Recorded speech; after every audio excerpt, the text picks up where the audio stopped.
একজন সাধারণ পরিবারের ছেলে। মা বাবার স্বপ্ন ছিল ছেলে যেন ভালো মানুষ হয়, সফল হয়।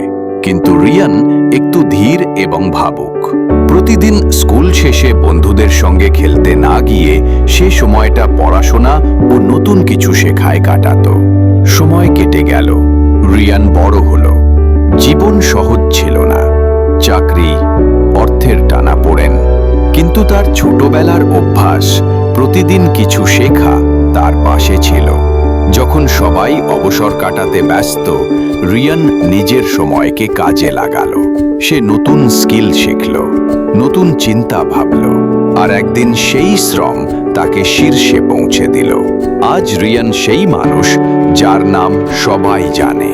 কিন্তু সবচেয়ে গুরুত্বপূর্ণ, সে কখনো নিজের সময়কে হেলাফেলা করেনি।